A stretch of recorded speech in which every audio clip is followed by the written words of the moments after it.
That was kind of quiet, and I'm not used to that. You know what I mean? Like, I live in a heavily populated area, so when it's quiet, people get robbed. You know what I mean? So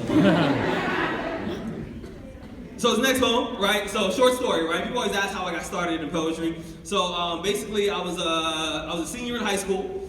We're given the assignment to write a poem, bring it back the next day, you get full credit, right? So I wrote this poem about a girl that I had a crush on. Her name was Rochelle Moss.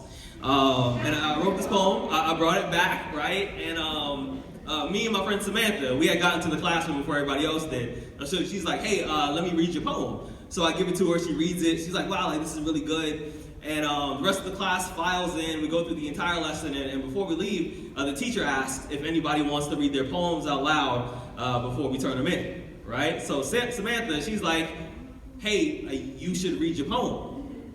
And I was like, no. And she's like, no, you should read your poem. I said, no. We kind of went back and forth, and she was like, well, what if I read it for you, right? So I was like, okay, cool, you can do that. So she gets up, and she's like, hey, class, this is Rudy's poem. And I was like, that is not what we discussed, right? So she reads the poem, and the class claps, and people walk up to me afterwards. They're like, yeah, I really like that. And then my teacher, she gave me a list of other poets to look up. And then one day I randomly stumbled across an episode of HBO Deaf Poetry. How many people have ever seen Deaf Poetry? Yeah. So we got a couple. So those who are familiar with it, it was an HBO series where they had poets from all across the country. And I saw that, and I fell in love with it. So I started writing more, and then my friends, they convinced me to go to an open mic, because I'd never been to one before. And I was like, yeah, I'll go, but I don't want to perform, right? So we get there, we're chilling. In the middle of the show, the host, he gets up, and he's like, calling people who are coming up next and whatnot. And he's like, next on the stage, we got Rudy Francisco. And I was like, yo, that's crazy. There's another Rudy Francisco. Like, what are the odds, right? And they were like, so we signed you up. And I was like, so this friendship is over, right? They were like, but you still got to go up and perform. And at the time, I only had one poem, right? And it was the first poem that I had ever written. And to this day, like, I still do it sometimes, because it was like the first one, so it's kind of like having your first child, you know what I mean? So, can I do that poem? Is that all right? Yeah. I said, can I do that poem? Is that all right? Yeah. There we go. I want to write a poem, but I wanted to say what you're thinking. I want to patch up the holes when your boat starts sinking. I want to write that one-of-a-kind poem, that free your mind poem, that I like how you made that rhyme poem, that I like that last line poem, that can I hear that one more time, that is, if you don't mind. Poem. I want to write that she's kind of fine poem, that I wish she was mine poem, that I want to ask her out, but I'm on my last dime poem, that what should I do, please God, give me a sign poem. I want to write that so heartfelt, I think I know him poem, that this is so amazing, I got to go find all my friends so I can show them. Poem.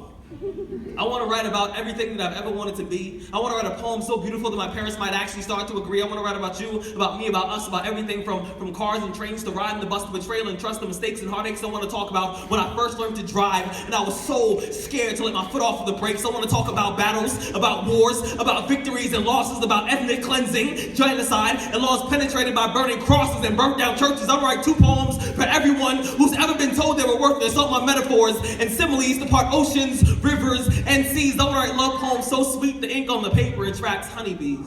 I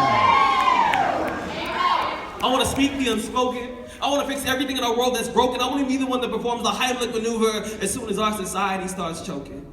I want my words of inspiration to inspire somebody else to be inspirational. I want the motivation in my voice to motivate somebody else to be motivational. I want my phrases to be published, documented, and quoted. I want people to recite my work 10 years from now and have critics say that was cool, but it wasn't nearly as good as he first wrote it. You see, I want husbands to thank my poems for the heart that they stole. And I know that this is just some shameless attempt to immortalize my soul, but honestly, I don't want to be forgotten. You see, I don't need fortune. I really don't need fame. I just want people to know what I stood for and why I came. I refuse to die. A mere occupant of the earth, a John Doe, another faceless man out there with no name. I refuse to be just another man.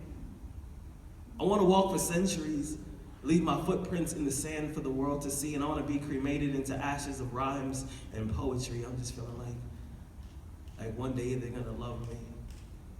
I don't share my emotions too often. But poetry, the poetry will allow me to die with my heart on my sleeve.